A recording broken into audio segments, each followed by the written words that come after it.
will be talking about Zoë Kravitz and Harry Styles. So they've been seen together for quite I think 3 months now. I think it's been 3 months, and I did just check a bit if they still, you know, were linked together, and I saw from the blog that they actually were seen together. So I am assuming they are in a relationship, and I am assuming they are out there, everything is known. But for the sake of this segment and the video, I am going to say everything is alleged per usual that I'm going to say here. And so let's get into the analysis. Now remember, again, everything is alleged, and I won't be going into the predictions today, like deep predictions that I usually do. So today I'm just going to do light work, YouTube work. So standard Synastry, that's what I'm going to be doing today. And remember, for all the bookings, you can check my website. I offer all types of analysis when it comes to Synastry. And yeah, let's begin. I am looking this out because that's where their data is. So I'll be throwing my eyes in front of me and try to keep you entertained at the same time. Yes. Okay, so Zoë Kravitz, born on the 1st of December 1988 at 2 o'clock in the morning. Yes, in the United States, of course. And we have Harry Styles, born on the 1st of February 1994. You know, that's midnight, 4 past midnight. I am a bit far from my board. So, and I don't wear glasses. But anyway, so remember, I'm using sidereal all the time when it comes to ascendants, you know, picking up my ascendants and my houses. I always use sidereal because it works best for me. Zoë Kravitz is a Virgo ascendant. I've done her analysis before when she was still with the ex-fiance, and I did their Synastry and I predicted that they were going to break up, and gosh, just a few weeks after they broke up, because I actually saw it in their Synastry. It's not nice to see these things, but you know, the planets always show what will happen, and unfortunately, as the herald, I have to say what's going to happen. Now, she's a Virgo ascendant, and Harry Styles is a Libra ascendant. And one thing that I can say here is that they enjoy being with each other. They really do. They genuinely enjoy being together, because he overlays his moon on her ascendant. She overlays her Venus and Pluto on his ascendant. Now these are softening planets, making, you know, the other looks, you know, warm, inviting, loving, affectionate, nurturing. You know, it is their planets placing all of these on their ascendants, but at the same time, because they are in the 7th house, they look at this partner and be like, oh my gosh, my partner is beautiful, my partner is nurturing, my partner is just what I am looking for.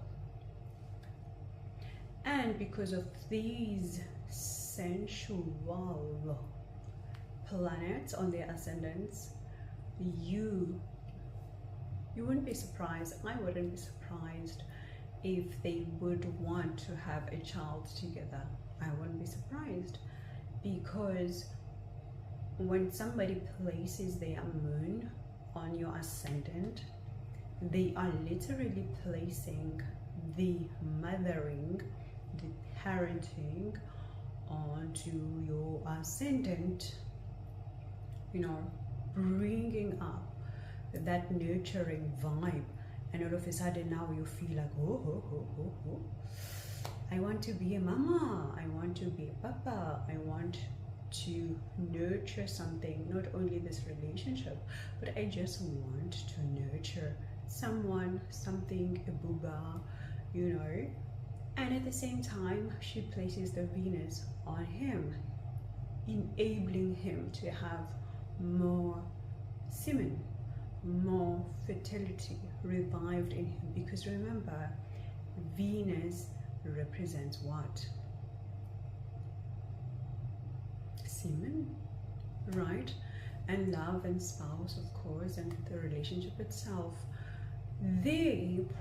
It's not a problem, you guys, you know, I don't like to use these words. It's the challenge that I see here is that Pluto, that she also overlays on his ascendant. What is Pluto? Transformation. But what type of transformation are we talking about? We are talking about a transformation that you don't want, but you're going to be forced to experience it. Nobody likes that. You are enjoying your life, you know, being a bachelor, going to parties. Now all of a sudden you're being forced into a new lifestyle, maybe a lifestyle of being a parent, and you are not feeling it. And now all of a sudden you're like, hey, this is the right person. Oh, let me do this. Let me transform. But what I enjoy about Pluto is that the transformations that it brings are the transformations that will most times make your life much better. A lot of people are afraid of Pluto, afraid. And you shouldn't be afraid. Yes, you will be forced into that transformation, and at the time of your transformation you feel like yo, hey guys, no, yo, I am burning here, what is going on? Yo, this is not what I'm looking for. And then when you come out of that transformation, you come out feeling much better, like, yo, hey, I needed this transformation because now I'm at a better place in my life. I wouldn't have been here if I didn't go through this, you know. So that's what it brings. But where is this coming from? It is coming from religion as well. Why? Because in theology, because you know, when we do astrology, we also do a whole lot of theology, because you have to know all of these theories from all these religions, because what is down here is also above there, you know. So Pluto is representing the whole process of the 8th house that Jesus, for Christians, shout out to my Christians, that Jesus, you know, went through to die so that he could be reborn again. So Pluto is like that. During the crucifixion, you feel like, oh my gosh, this cross is difficult to carry. These thorns around my head are painful. These people are hitting me, beating me. Look at me, I've got the scars. I can't make it, I won't make it. Still much transformation. But then do you know what happens after 3 days? After 3 days, what happens? Revived, revival, rebirth. So when somebody places their Pluto on your ascendant, it may feel heavy at first. Lots of people are talking. Look at them. Oh la la. Oh, Zoe this, Zoe that. Oh, are they together? That. Oh, oh. But then with time, particularly because it's with Venus, things become the creme de la creme. So this is what's going to happen here. The issue, or another issue that I have, is their fifth house situation. They've got lots of malefics, lots of challenging planets, meaning that their romance itself is not light.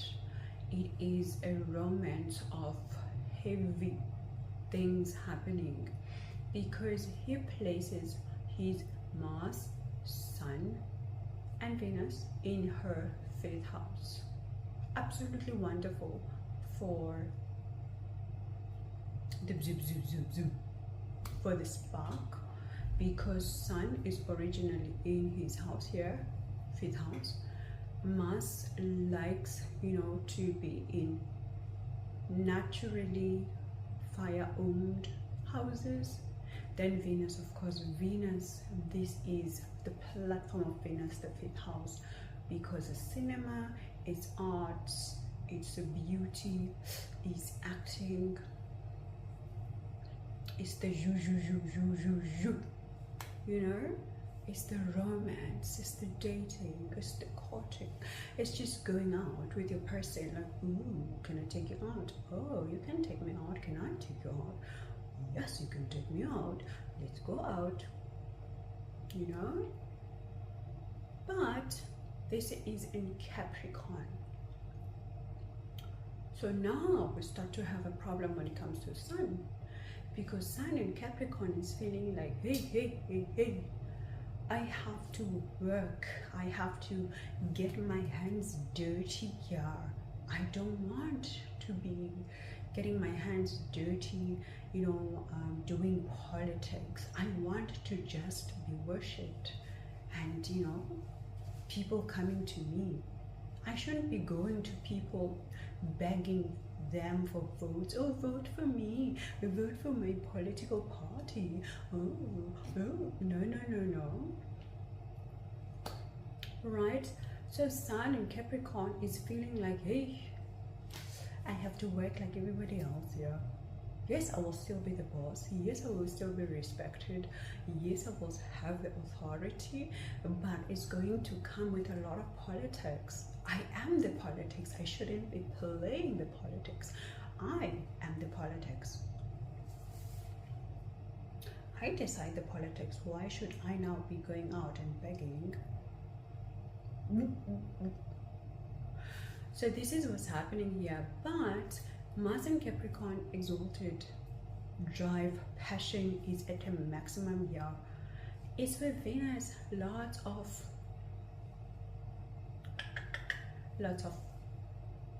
action is being seen in this relationship. So that is nice. Physical action, touching, just having the good things that couples do, and it's all in the effort of being serious, because Capricorn is all about being serious. So this is not like a jumpy, dating, let's go out. No, this is like with an intention here. So there is an intention that I see. Yeah, for sure. And it is so beautiful in terms of career as well, because this is a stage house, fifth house. So meaning that they now give each other more you know, more vibe, je ne sais quoi. So that's what we're seeing here. I love this. At the same time, just worried for the fights, because Mars is going to come here. A sign is going to give a lot of agitation in Capricorn. So when they fight, they're gonna fight. When they fight, they're gonna fight. When they love, they're going to love. Not just like play around, love. No, they're going to love with like a deep voice, like I said, love. So deep, right? And okay, so there's that. I adore her Mars in his sixth house. Adore it, because he is also going to feel like, in my work environment, since I'm with Zoe, I am now empowered to achieve my dreams, my work, my job. My colleagues are going to give me some sort of a respect, you know. They must give me. I mean, this Mars now, I have Zoe's Mars. I can achieve anything. I can go after anything. So that's what I see here. Beautiful. Very explorative in terms of the bedroom, because she places her Jupiter in his 8th house. Explorative stuff here. Play. You know, let's see what you can do. I like. So I'm liking the overlays, but when it comes to aspects, then I start to wonder, where are we going now? This is where it starts to be a bit icky for me, because when we start with their Venuses, okay, she's got her Venus squaring his Venus. But on this channel, as we always say, we're not scared of squares. Bring them on, because the squares are just telling us, okay, fine, we will not be meeting eye to eye here. We will not be agreeing all the time, which is normal. I mean, we're humans. You're different, I'm different. You know, I'm working here, you're working there. You're a musician, I'm an actress. So of course, naturally, there will be some issues we need to deal with, but this is also inhibiting us from being together in one place, because a square represents what? A whole distance from one another. You are at home, me, I'm at the marketplace. You know, that's the type of a difference. So to meet, we have to kind of like sort things out, sort our life out. Where we gonna stay? At your house? At my house? How are we gonna do this? Hotels? How many times? Are you available? How's your schedule? Oh. Kids, how many kids are we gonna have? I only want one, but I want a lot of kids. No, yeah. You know. So there's that, because I do see that with Zoe's Rahu making an overlay in his 5th house. Plenty of kids are possible here. Plenty of mini thems are possible here. And it's in Aquarius, which is another nice thing, because in Aquarius we are talking about the community. What is a community? A whole lot of people. So in the 5th house, a whole lot of kids running around, you know, and of course mixed kids, you know, different, because Rahu brings that foreign, you know, ingredient. And of course, naturally, she's mixed, I think, and he's Caucasian, so naturally the kids would be, you know, a bit different by definition because of that Rahu there. But considering his Rahu her Rahu in his 5th house, his Mars Sun in her 5th house, this is where I start to say, you know, we need to make sure everything goes well here.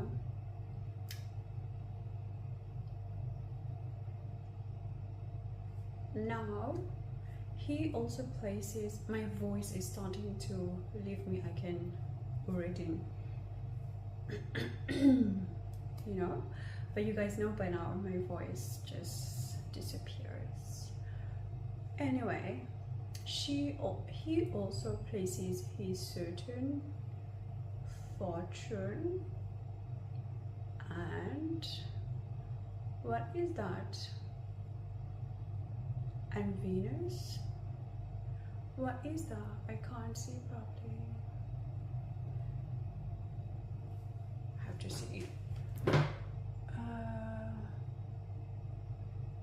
What is that? Mercury. And Mercury also my voice also places Mercury in that 6th house. Mercury is wonderful in the 6th house. This is Mercury's field. Mercury is here to say, Zoe, I want to help you in your life. I want to help you plan, help you with your daily life, help you with your health, help you, you know, just look after you, like do things in your life. I'm here for you. I'm here for you. And Saturn is like, me too. I am here to serve you, Zoe. Okay?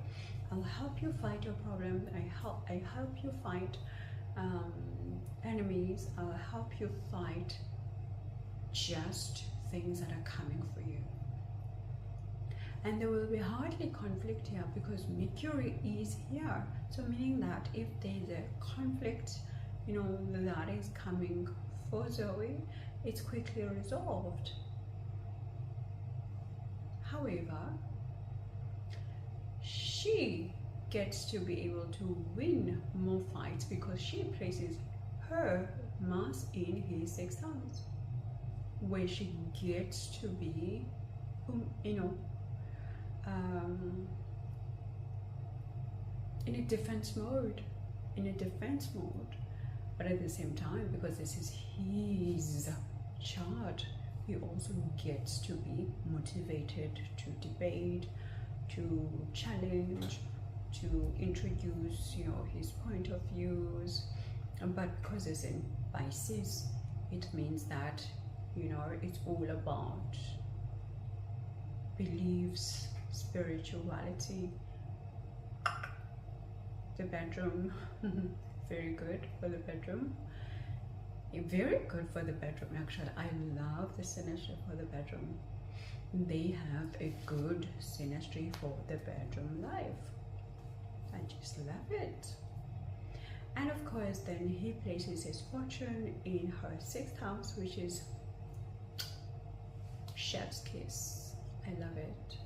It's very nice because it means that he's able to help them through the jobs and work, increase monies, wealth, you know, go up.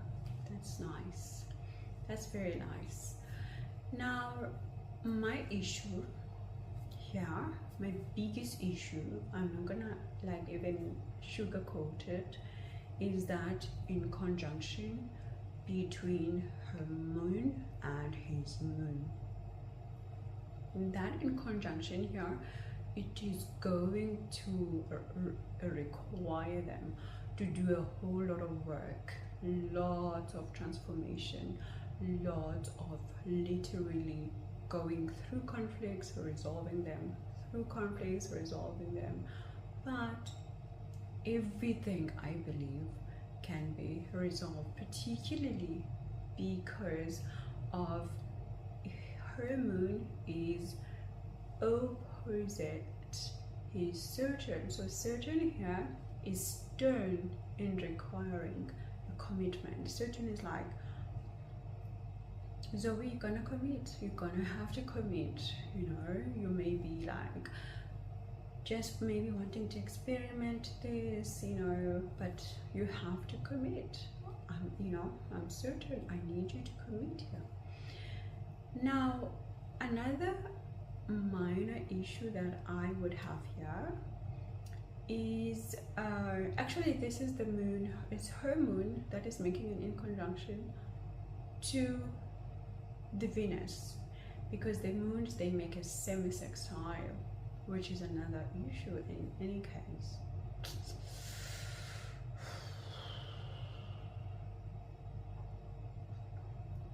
They do have, you know, a nice semi-sextile of their Mars, you know, her Mars to his Mars, semi-sextile, again emphasizing the bedroom is you are jealous because they really have a good bedroom life, okay? That is making everyone jealous. Don't be jealous. Celebrate. Now let's get into communication, because this is another challenge, man. Another square.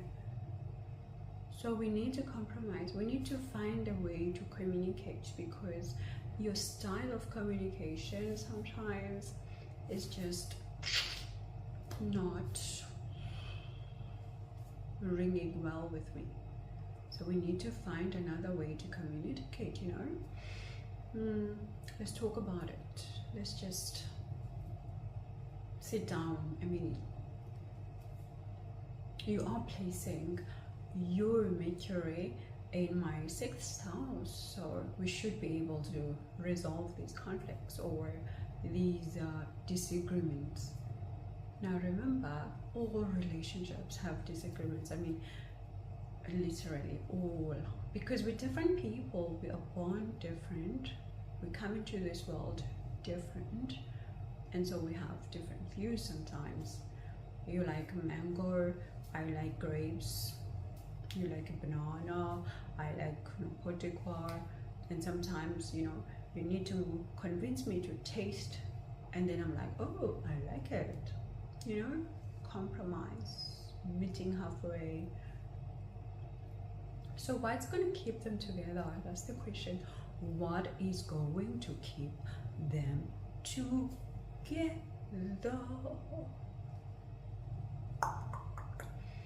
Her Venus is trine with his Saturn. Now we're talking here. Now we are singing. Now we are talking. We love this, because Venus, what is Venus? Relationships, spouse, love, affection. What we look for Venus all the time. We look for the relationship, we look for the union. That's why we're together, that's why you're with me, that's why I'm with you. And what is certain? Commitment, obligations, responsibility. That is all certain. Time. You put these together, put them together, what do you get? A formula. You get a formula for being able to withstand some of the problems that may come. So we have one small hope here, because that is the only thing that could help them to be together for a long period of time. But I must say they are facing quite a lot of challenges. All the aspects, all the other aspects, they have 76 stars, okay, but you know, that's just friendship. That's just like friendship supporting them. But in terms of what we need to see glue here. We need glue. Partout. Where's the glue? It's missing. If it's here, it's like, no, it's so weak, it's getting old, it's like, it's not gonna do the job properly. So lots of work needs to be done for this relationship to last for a long time.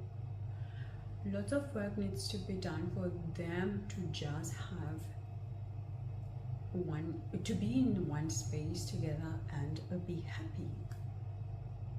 Lots of work must be done.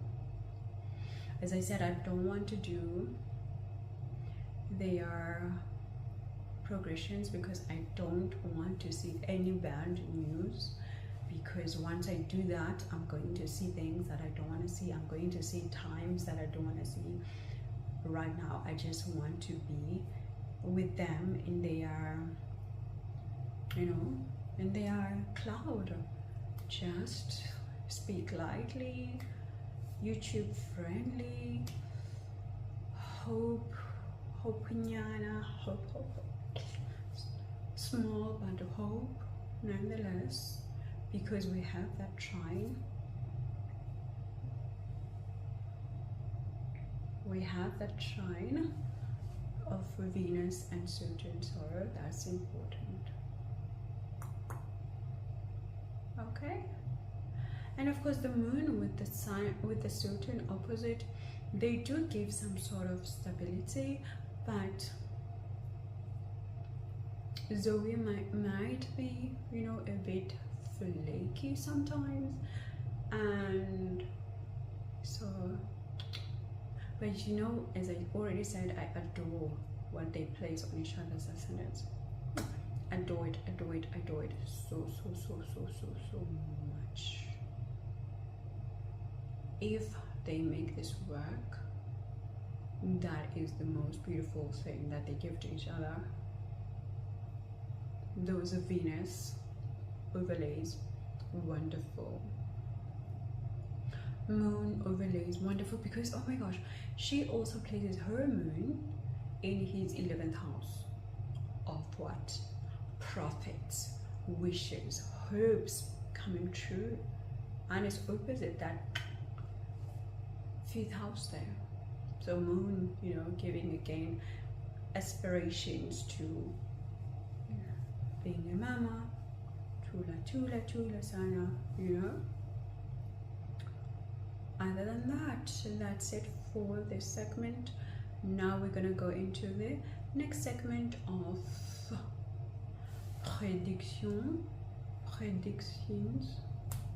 predictions. Just looking at the headlines, what's going to be happening. I have been off for like what? Oh, I'm so behind for like 5 days now. I didn't do predictions regarding to headlines. Is it 5 days, 3 days? I don't know anymore. But you keeping me busy with your charts. Thank you for your support. And for this one, I will have to switch off because I have to connect directly to the source here so that I can be able to channel the messages without being jokey, because once I'm in front of the camera, even if I'm not in front of the camera, I'm always like trying to make jokes or being just Gemini, you know, that childlike personality just comes out, you know. Can't help it. So now I'm just going to tone down and then connect direct and give you the message of what is going to be happening in the headlines, because this is Synastry expert. I deal with the relationships, but I'm also your astrology journalist. It's Mita. Let's go.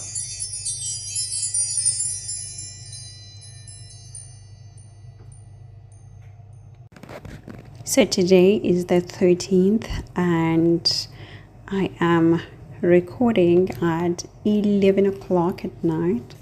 So it's almost midnight. So what I do see happening tomorrow, because now it's already, almost the 14th. So from the 14th, I do see some of the things that have been happening today continuing, we must remember something. Remember that Venus has now entered what? The Virgo sign, right? Meaning that a whole lot of serving each other in our relationships is required now. We are required, expected, and I do recommend that we are in the spirit of serving each other in our relationships, because Venus in Virgo is about service. So it's not, usually a beautiful service whereby you feel like, oh my gosh, this is easy. At times it feels like this is difficult. Why should I serve him, serve her? I also deserve this.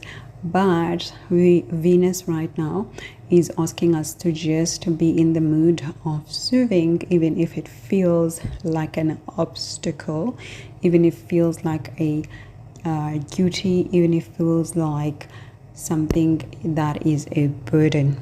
That's what is required out of us right now for this Venus to be effective and to help us keep our relationships intact.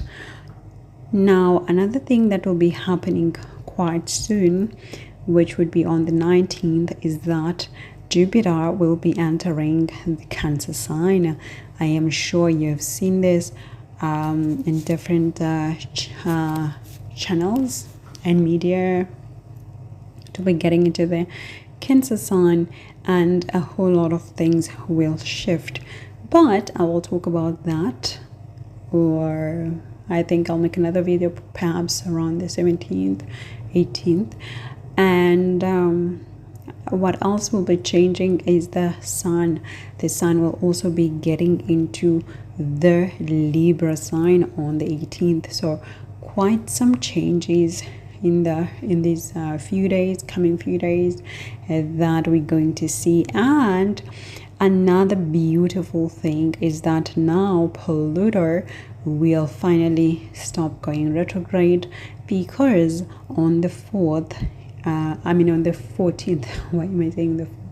On the 14th, which is tomorrow, it's going to go stationary, and thereafter on the 15th, it's starting to go forward again. So there will be a whole lot of changes in the authority, but changes that bring stability. Now, Pluto, as I just said in the previous segment, is about transformations, and the transformations that will start to be seen from tomorrow in terms of the leadership, the government, are going to last with us for quite a long time. Now, what I also do see, when it comes to leaders or people who give us counsel, it could be your astrologer, it could be your motivational speaker, it could be your preacher at church. Right now, actually this whole week, they're going to be feeling a lot of responsibility is upon them.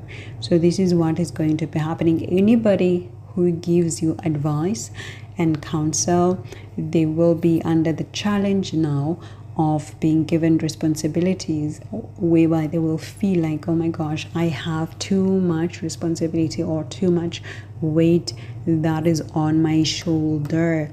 But I need to be brave. I need to do this.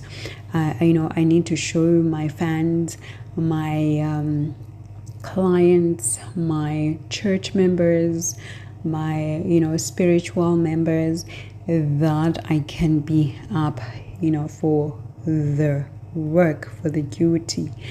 but deep down they are feeling too much burden. So what we're going to see with these types of people is a lot of duality throughout this whole time. So from the 14th, I would say around until around the 19th, when it gets into Cancer, there's a lot of duality that will be shown here. And what I also do see is fatigue. Okay, so they just need to be careful. Anyone, it could be you if you're an astrologer, it could be a teacher, anyone at this time must make sure they just stay above the water. I do see also some conflicts here and there, and the conflict could be coming from what they say, say with their words. So that must be they must be careful about that. And when it comes to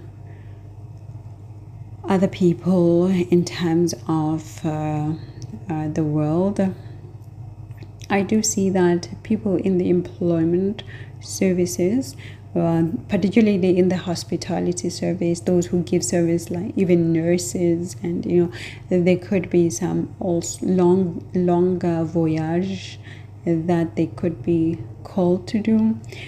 Some of them could be traveling for the sake of giving service.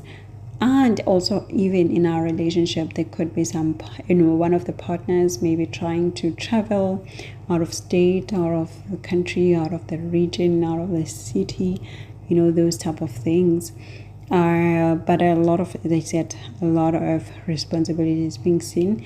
And because maybe they're traveling, then the other partner feels a bit of lonely at this time. So I do see that when it comes to the political leaders, there could be some burnout, just fatigue really, because these guys have been working, guys.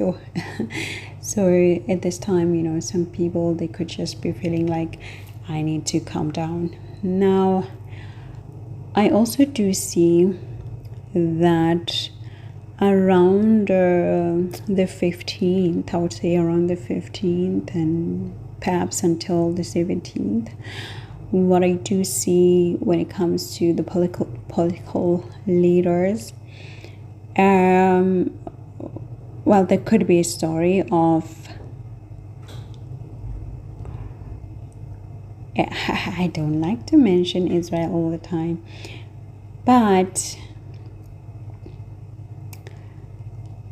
there could be some sort of a collapse. So it could be a collapse of a plan or an agreement that has been set, but I do see some sort of a collapse, when it comes to that. Could be a contract, could be a step that needs to be done, maybe a negotiation, and maybe in the negotiations they had agreed we're going to do this, and then that doesn't come through, or that needs to be changed, so there could be that between the 15th and their 17th.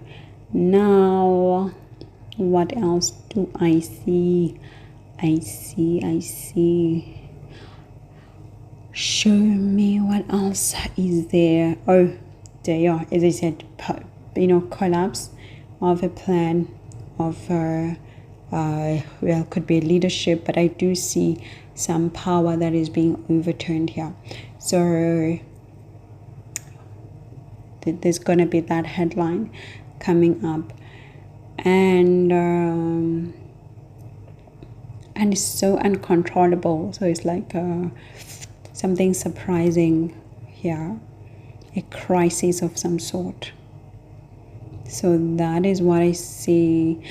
And it could also be, it could also be a collapse of a group of these political groups. Maybe some countries had an agreement, negotiations, and then it collapsed, So I do see possibility of that happening. So that's could be expected from the news because it's so interesting. Whoa, hold on. It's so funny.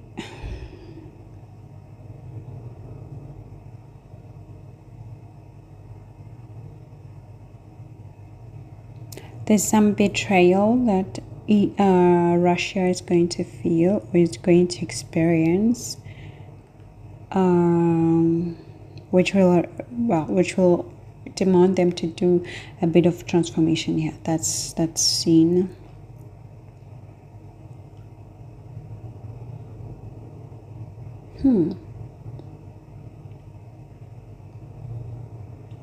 A lot of self-sabotage is going to affect countries, such as Israel.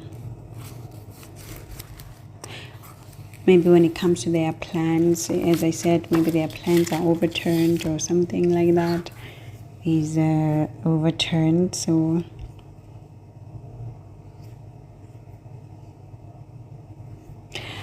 I also do see that around the 17th going to the 18th and the 19th, actually, there could be a scandal of a couple or relationships, maybe celebrities, about cheating, being infidel. So there's some sort of infidelity story between the 17th and 19th celebrities when it comes to celebrities, relationship. And what I also do see, Russia must just, there's some betrayal that I see around Russia. So it's either they betrayed or something, but there's something relating to betrayal. Blackmail. I say blackmail. So who's blackmailing who? Are they being blackmailed or are they making the blackmail? What's the story? I see here some sort of blackmail, betrayal happening when it comes to Russia. Oh. What's the link between them and President Donald Trump? So I do see a link there. So I can't wait to see what's going to be on the news, actually, starting from tomorrow until the 19th, anything regarding to Russia, but particularly the 17th until the 19th, I do see something here.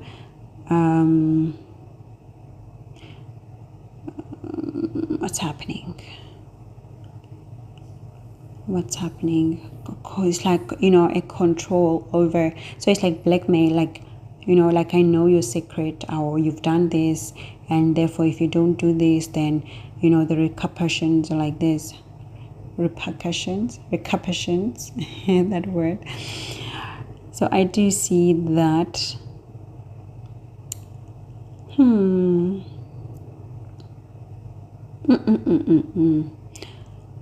There's some revenge, that is going to be placed.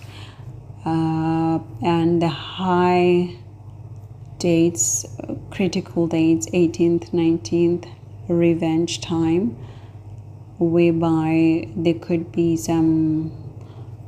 a leader being a victim at this time. And it's not a big leader, actually. It could be maybe, a leader within the ministry, or soldiers, or maybe the soldiers, they get to be victims maybe of an attack. What is that? Is that from Ukraine? What's happening? What's happening here? But there's this that I see. well, I'm going to have to see that story. I mean, I see it in the charts. Suffering of some sort, very vengeful, very angry, unforgiving, like you promised us this, or you did this, and now have it. Right, so that's what I see. Of course, with all of these maneuver things, I see lots of paranoia as well creeping in. Some leaders not being able to sleep, paranoia here, distrust. We don't know. We can't see your move. What are you planning? What are you planning? We can't see your move. We need to see your move. And because we don't see your move, we don't trust you. Paranoid. We don't want to lose our power here. What is the strategy? What is happening here? Right, so I do see those situations happening. Remember, India, a lot of changes are going to be experienced by India. A lot of changes, and they're going to be so rapidly, suddenly.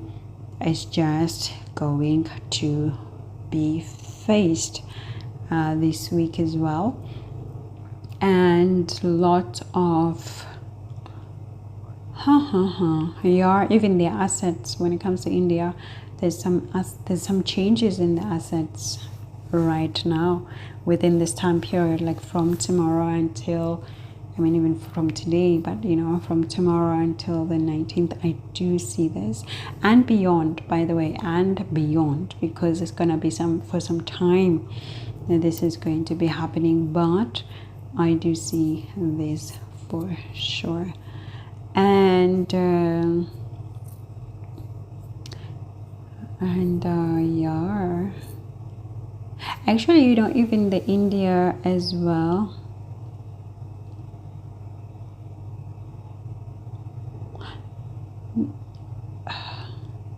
Yeah, it's just a lot of transformation that they also have to face at this time.